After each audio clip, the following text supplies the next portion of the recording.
মাক দেউতাক দুয়োৰে ভাষ্য একেই। পিলিঙা ডেকাই মুখৰ খজুৱতি মাৰিছে। মাৰক, তই গুৰুত্ব নিদিলেই হ'ল। ছোৱালী যেতিয়া এইখিনি সহ্য কৰিব পাৰিবই লাগিব। পেহী খুৰী বাইদেৱে অকপতে দাঙি ধৰে লাঞ্ছনাৰ অনুৰূপ প্ৰতিচ্ছবি। বাছে, কাৰ্যালয়ে, অনুষ্ঠানে, অলিয়ে গলিয়ে, দোকানে পোহাৰে সকলোতে দৈনন্দিন থকা সৰকা কৰা এই বাক্যবান আৰু উকিবোৰ উফৰাই প্ৰস্তৰ মূৰ্তি হৈ নিৰ্বিবাদে চলাই নিয়ে জীৱন সকলোৱে।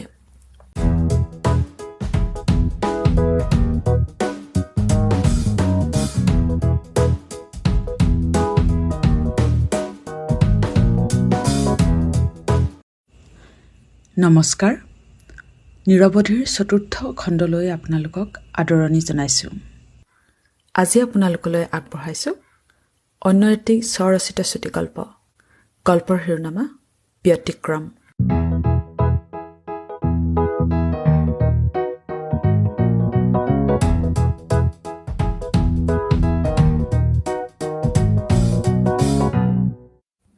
কলেজৰ পৰা উভতাৰ বাটত অন্য দিনাৰ দৰেই দূৰৰ পৰাই ৰশ্মিয়ে সিহঁতক দেখা পালে। দেখা মাত্ৰেই উষ্ণ তেজৰ সোঁত এটা যেন বৈ গ'ল তাইৰ ভৰিৰ পৰা মগজুলৈ। নিজৰ অজ্ঞাতেই শৰীৰৰ মাংসপেশীবোৰ যেন সংকুচিত হৈ পৰিব খুজিলে। তাইৰ মুখৰ অভিব্যক্তি সলনি হৈ তৎক্ষণাৎ এক কঠোৰতাৰ প্ৰলেপে চকুমুখ চানি পেলালে। খোজবোৰ দৃঢ় হ'ল আৰু দুচকু স্থিৰ হৈ ৰ'ল মাথো সন্মুখৰ বাটটোত। মফচলীয়া হ'লেও স্কুল ছুটিৰ এই সময়খিনিত বাটত যথেষ্ট ভিৰ হয়। এতিয়াও তাইৰ কাণত পৰিল ইখনৰ পিছত সিখনকৈ অহা যোৱা কৰি থকা গাড়ীৰ হৰ্ণৰ কৰ্কশ শব্দবোৰ। ভাহি আহিল কাষেৰে পাৰ হৈ যোৱা স্কুলীয়া ল'ৰা ছোৱালীৰ চাইকেলৰ যান্ত্ৰিক শব্দৰ সৈতে প্ৰাণোচ্ছল হাঁহি খিকিন্দালিবোৰ। ৰশ্মিয়ে দেখা পালে বাটৰ একাষে দত্ত বুক ষ্টলত দোকানদাৰে কাপোৰ এখন লৈ কিতাপৰ জাপৰ পৰা ধূলি জোকাৰিছে। ইটো পাৰৰ গুমটিখনত পাণ দোকানীয়ে মলিন গেঞ্জিটো কুচাই ৰঙালাওহেন পেটটো উলিয়াই লৈ বিচনীৰ বাহ লৈছে। তাৰ আগে পিছে অহৰহ গতি আৰু শব্দৰ ভিৰ। কিন্তু ইমানবোৰ মানুহ আৰু কোলাহলৰ মাজতো প্ৰতিদিনৰ দৰে আজিও ৰশ্মিক অকলশৰীয়া আৰু অসহায় ভাৱটোৱে বিব্ৰত কৰি পেলালে। কাৰণ তাই জানে এই অচিন বাটৰুৱা, চকুৰ চিনাকি দোকানদাৰ, আনকি চিনাজনা কোনেও এই পৰত তাইৰ কাষত আহি থিয় নিদিয়েহি। যেন দিলেই বহু যুগৰ আগতে হৈ যোৱা এক অকথিত বুজাপৰাত বিঘিনি ঘটিব, যেন আউল লাগি পৰিব এক বদ্ধমূল সামাজিক পৰিক্ৰমাত। সেই সকলো সদা সতৰ্ক সেই অখণ্ড বিধান মানি চলাত। কেঁকুৰিটো ঘূৰিলেই বাটৰ কাষত এজোপা বিশাল পলাশ। এই সময়ত পলাশৰ সৰা ফুলেৰে এই বাটছোৱা ৰাঙলী হৈ পৰে। পিছে সেই ৰং, সেই প্ৰাচুৰ্য উপভোগ কৰাৰ অৱকাশ নাপায় ৰশ্মিয়ে। তাইৰ সমস্ত ধ্যান মাথো এই চোৱা বাট নিৰ্বিকাৰ হৈ যিমান পাৰি সোনকালে পাৰ হৈ যোৱা। কাৰণ সেই পলাশজোপাৰ সন্মুখতে বাটৰ কাষত এখন গেলামালৰ দোকান, দিলীপ ষ্ট'ৰ। প্ৰতিদিনে আবেলি তাত ডেকা ল'ৰাজাকৰ কেৰমৰ আড্ডা বহে। হয়তো কেৰম খেলাটো মাথো এক অজুহাত। কেৰম বৰ্ডৰ সলনি সিহঁতৰ তীক্ষ্ণ চকু সন্মুখৰ বাটত, আৰু কেৰমৰ গুটিতকৈ বেছি সিহঁতৰ মুখ চলে সেই বাটৰ বাটৰুৱাৰ ওপৰত। সকলোৰে ওপৰত পিছে নহয়, সিহঁতৰ আক্ৰমণৰ লক্ষ্য মাথো এক বিশেষ শ্ৰেণী। সেই বাটেৰে যোৱা মাটিত ভৰি পেলাব নোখোজা পাখিলাহী কিশোৰীজনীৰ পৰা আঠবয়সীয়া স্কুলৰ শিক্ষয়িত্ৰীগৰাকীলৈকে কাকোৱেই সিহঁতে ৰেহাই নিদিয়ে। প্ৰত্যেকৰে মূৰৰ পৰা ভৰিলৈ পিটপিটাই পৰীক্ষা কৰি কিবা নহয় কিবা এটা সুৰুঙা উলিয়াই সিহঁতে উকিয়াবলৈ ধৰে। শ্ৰুতিকটু মন্তব্য আৰু উকিৰ ওপৰত-জোপৰি কৰাঘাতত জুটপুট লাগিব খোজা মহিলা পদচাৰীৰ ৰূপ চাই এক দাৰুণ তৃপ্তিত ডুব যায় সিহঁত। সেই ভুক্তভোগীসকলৰ মাজৰ এগৰাকী ৰশ্মি। ৰ'দ দিয়ক বা বৰষুণ একোৱেই যেন তলাব নোৱাৰে কৰ্মহীন ডেকাজাকক। এই বাটেৰে স্কুললৈ অহা যোৱা কৰিবৰ দিন ধৰি উভতনিৰ বাটত প্ৰতিদিনেই তাই সিহঁতৰ অপঘাতৰ চিকাৰ হয়। প্ৰতিদিনেই সিহঁতে তাইক দেখা পোৱাৰ লগে লগেই বলীয়া কুকুৰৰ দৰে ৰাউচি জোৰে। Left right left, left right left, left right left.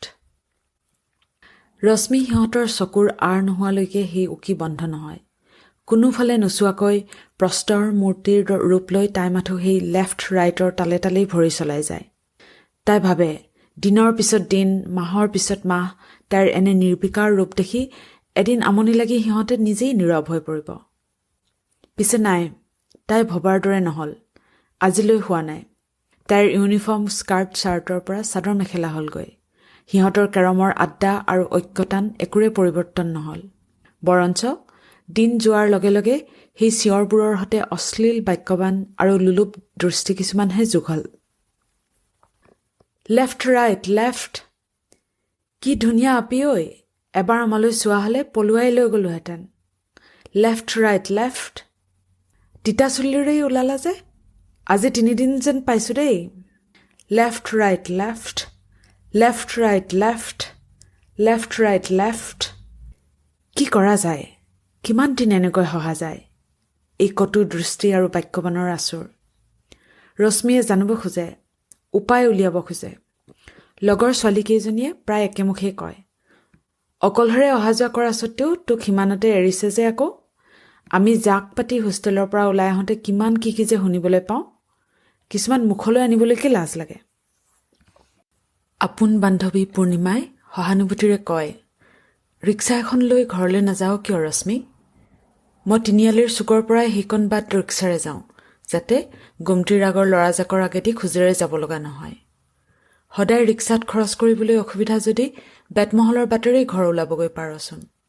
10 মিনিটমানহে বেছিকৈ ল'ব। বন্ধু বিকাশে কয়, সেইখিনি বাট তোক ময়েই আগবঢ়াই থৈ আহিম দে।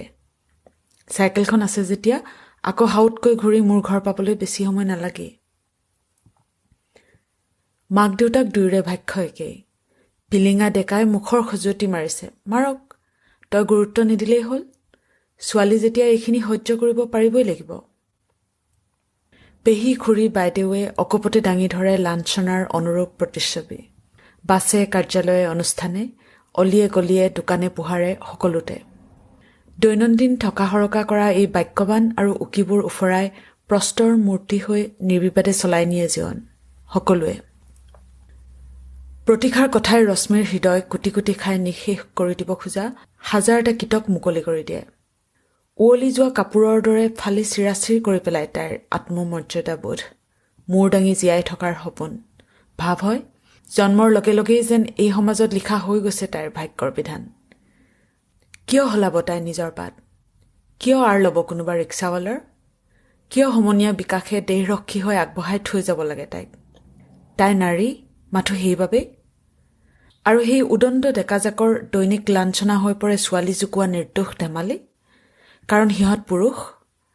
এক প্ৰতিবাদী কণ্ঠই চিৎকাৰ কৰি উঠে তাইৰ হৃদয়ত, জেদী হৈ পৰে তাই। গতিকে কাৰো কথা নামানি আজিও ৰশ্মি সেই বাটতে, অন্য দিনাৰ দৰেই অকলশৰে। তাইৰ একমাত্ৰ অস্ত্ৰ প্ৰতিক্ৰিয়াহীনতা। তাৰ বাহিৰে যেন অন্য একো প্ৰতিৰক্ষাৰ উপায় নাই তাইৰ। লিংগভেদৰ আকাশলংঘী দেৱালখনৰ প্ৰহৰী হৈ ৰোৱা এই সমাজত তাইৰ দৰে নাৰীৰ বাবে অন্য একো সমিধানৰ অনুমতি নাই। গতিকে প্ৰতিদিনে 10-12টা ডেকা ল'ৰাৰ বিপৰীতে ৰশ্মিৰ এই অকলশৰীয়া নীৰৱ প্ৰতিবাদৰ যুঁজ। ধৈৰ্য আৰু অপেক্ষাৰ এক নেৰানেপেৰা যুঁজ।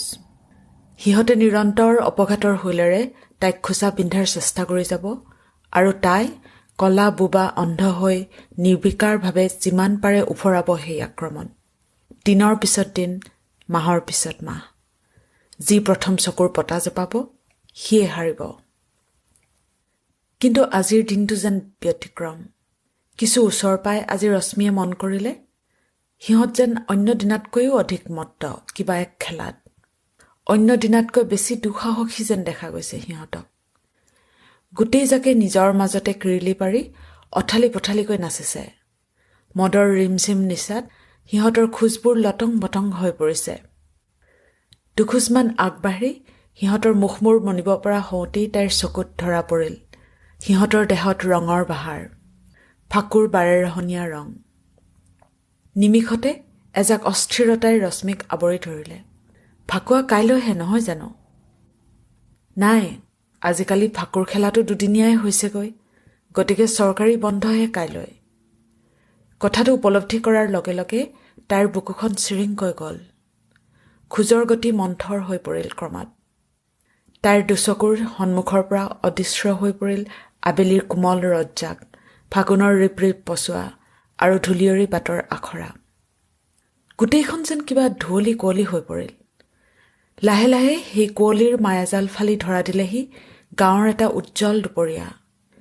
দুপৰৰ ৰদজাক মূৰত লৈ নিজান বাটটোৰে ঢপলিয়াই আহিছে এগৰাকী সদ্যস্নাতা কিশোৰী। ফাগুনৰ উচ্ছল বতাহজাকত তাইৰ কিচকিচীয়া কলা চুলিখিনিয়ে অহৰহ ঢৌ খেলিছে। তাইৰ হাতত বাবুলদাৰ দোকানৰ পৰা কিনি অনা নীলৰ পেকেটটো। হোৱা বাটৰ সিপাৰে সিহঁতৰ ঘৰৰ চোতালতে এবাল্টি কাপোৰ লৈ পেহীয়েকে বাট চাই আছে। ঠিকেই, একেই ঋতু, একেই দিন, মাথো 10টা দশকে পৃথক কৰি ৰখা দুখন ভিন্ন পৃথিৱী। সিদিনাও সমনীয়াৰ সৈতে ৰঙৰ খেলা খেলি খেলি পুৱাটো দুপৰ হৈছিল।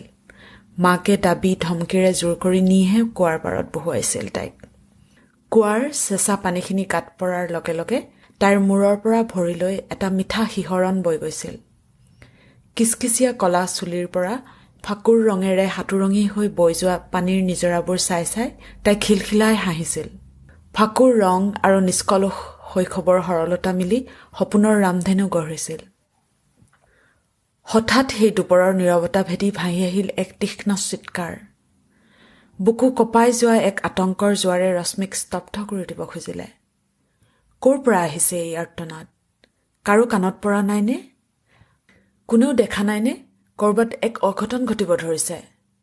কিয় দৌৰি ঢাপৰি কোনো আগবাঢ়ি অহা নাই? হয়তো পুৱাৰে পৰা ফাকু খেলি খেলি মচগুল হৈ পৰা মানুহবোৰ ভাগৰি বিচনাত বাগৰ দিছেগৈ। মাকহঁতে ল'ৰা ছোৱালীক ধুৱাই পখলাই আজৰি হ'ব খুজিছে। দেউতাকবোৰে চৰাঘৰত আৰামী চকীখনত ভাত খুমটি মাৰিছে। সকলো কিজানি আত্মমগ্ন হৈ পৰিছে নিজৰ নিজৰ পৃথিৱীত। সঁচাই সেই চিৎকাৰ সিদিনা কোনেও শুনা নাপালে। হয়তো কাৰোৰে চকুত নপৰিল। বাটৰ সিপাৰৰ দোকানখনৰ পৰা ঢপলিয়াই ঘৰলৈ আহি থকা 6 বছৰীয়া ছোৱালী এজনীৰ ভৰি দুখন হঠাৎ জঠৰ হৈ পৰিছে। তাইৰ হাতৰ নীলৰ পেকেটটো উফৰি কেনিবা পৰি ৰৈছে। কিবা টলকিবলৈ পোৱাৰ আগতেই 4-5টা মদগজ ডেকাই বাটৰ একাষে বালিত তাইক আফাল মাৰি পেলাই দিছে। তাইৰ সমগ্ৰ দেহত ফাকুৰ ৰং আচাৰেদি সিহঁতে কিৰিলিয়াই উঠিছে। ৰশ্মিৰ শৰীৰেদি এচাটি বিদ্যুৎ পাৰ হৈ গ'ল। সেই দুটা পলকতে সোণালী শৈশৱৰ গানটো হেৰাই গ'ল তাইৰ পৃথিৱীৰ পৰা। তাইৰ দেহ জঠৰ হৈ পৰিল, হৃদয় হল শিল। প্ৰস্ফুটিত হ'ব ধৰা কলিটো যেন আদবাটতে মৰহি গ'ল, সকলোৰে অজানিতে চিৰদিনলৈ। সেই ডেকাজাকৰ কোনেও তাৰ ভোকে নাপালে। ভূ নাপালে আত্মীয় স্বজনে, নৈতিকতাৰ পাঠ পঢ়াব খোজা সমাজখনে। হয়তো পায়ো নোপোৱাৰ ভাও ধৰিলে, অন্য দিনাৰ দৰেই। কিন্তু আজিৰ দিনটো যেন ব্যতিক্ৰম। আজি তাই ঠিকেই দেখিলে, মদৰ ৰাগিত উন্মত্ত এজাক ডেকাৰ চিকাৰী চকু তাইৰ ওপৰত পৰিছে। ফাকুৰ ৰঙেৰে ৰাঙলী হৈ সিহঁত তাইৰ ফাললৈকে আগবাঢ়ি আহিছে। ক্ষণিকতে তাইৰ শিল হৈ যোৱা হৃদয়ত যেন এক মহানাদ আৰম্ভ হল। অতদিনে গোট মাৰি ৰোৱা সোঁৱৰণিয়ে যেন সাৰ পাই উঠি চিৰাচিৰ কৰি দিলে হৃদয়। প্ৰতিটো খণ্ডৰ পৰা বিস্ফোৰিত হৈ ওলাল ক্ষোভৰ লেলিহান জুই। সেই জুয়ে পুৰি চাৰখাৰ কৰি দিয়াৰ উপক্ৰম কৰিলে তাইৰ অতীত আৰু বৰ্তমান। সিহঁতৰ কিৰিলিবোৰ ডাঙৰ হৈ আহিল। অন্যদিনা দূৰৰ পৰাই লেফ্ট ৰাইট লেফ্টেৰে সামৰা ডেকাজাকে ফাকুহনাৰ অধীলৈ আজি ওচৰ চাপি আহিল। তাৰে এজনে ঢেল খোৱা চকুৰে চিঞৰি ক'লে, ভণ্টি, আমাৰ লগত ফাকু খেলিবা আহা। লগে লগে গোটেই জাকৰ অশ্লীল উকি। ৰশ্মিৰ খোজ ৰৈ গ'ল হঠাৎ। তাইৰ সৰ্বশৰীৰ যেন ক্ষোভ আৰু অপমানৰ জ্বালাত দগ্ধ হৈ পৰিল। আজি যেন শুভাকাংক্ষীৰ দিহামতে অন্য দিনাৰ দৰে নাৰীৰ বিধিগত সেই মৌন প্ৰস্তৰ মূৰ্তিৰ ৰূপ ধাৰণ কৰাৰ অৱকাশ নোহোৱা হৈ গ'ল। আজি যেন সময় হ'ল যৌৱনৰ প্ৰাচুৰ্য আৰু শক্তিৰে সেই মৰহা শৈশৱলৈ কণমান সঞ্জীৱনী সুধা বোৱাই দিয়াৰ, নিজৰ বাবেই নিজৰ সন্মুখতে এবাৰ থিয় দিয়াৰ। আবেলিৰ সেই ধূলিয়ৰী বাটত তাইৰ হঠাৎ থমকি ৰোৱা খোজ দেখি সিহঁত ৰৈ গ'ল। অতবছৰে কেতিয়াও সিহঁতৰ ফালে কেৰাহীকৈও নোচোৱা ৰশ্মিয়ে আজি পূৰ্ণ দৃষ্টিৰে পোনপটীয়াকৈ সিহঁতলৈ চালে। সেই দৃষ্টিত খং, ক্ষোভ বা অসহায় আবেগৰ পৰিৱৰ্তে উপচি উঠিল এহাগৰ পুতৌ আৰু ব্যথা। এই কৰ্মহীন পথভ্ৰষ্ট ডেকাজাকৰ প্ৰতি, লিংগভেদৰ অসমতাত অহৰহ উজুটি খোৱা সমাজখনৰ প্ৰতি। দিবনে তাই এই ল'ৰাজাকক তাইক মূৰ তুলি জীয়াই থকাৰ সপোন চূৰ্ণ কৰিবলৈ? ৰৈ যাবনে তাই চিৰদিন নীৰৱে মা পেহী বাইদেউ সকলোৰে দৰে প্ৰস্তৰ মূৰ্তি হয়? দিবনে তাই এই ল'ৰাজাকক তাইৰ মূৰ তুলি জীয়াই থকাৰ সপোন চূৰ্ণ কৰিবলৈ? ৰৈ যাবনে তাই চিৰদিন নীৰৱে মা পেহী বাইদেউ সকলোৰে দৰে প্ৰস্তৰ মূৰ্তি হয়? আজি প্ৰথমবাৰৰ বাবে ৰশ্মি সিহঁতৰ ফালে দুখোজ আগুৱাই গ'ল। তাৰ লগে লগে ফাকু সানিবলৈ আগবাঢ়ি অহা ল'ৰাটো দুখোজ পিছুৱাই গ'ল। তাই সিহঁতৰ একেবাৰে ওচৰ চাপি গৈ প্ৰত্যেকটো ডেকা ল'ৰালৈ চকুৱে চকুৱে চালে।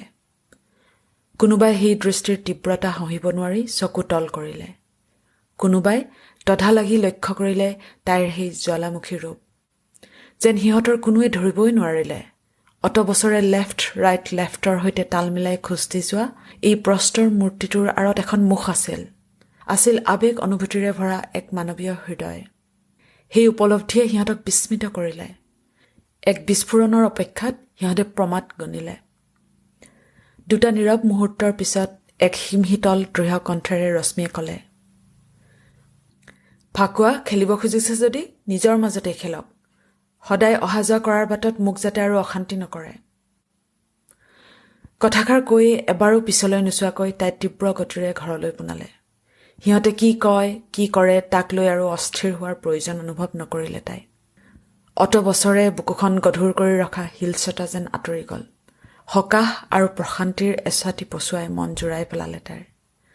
আজি প্ৰথমবাৰৰ বাবে ৰশ্মিয়ে উপলব্ধি কৰিলে তাইৰ জীৱন কোনো অখণ্ড বিধানত আবদ্ধ নহয়।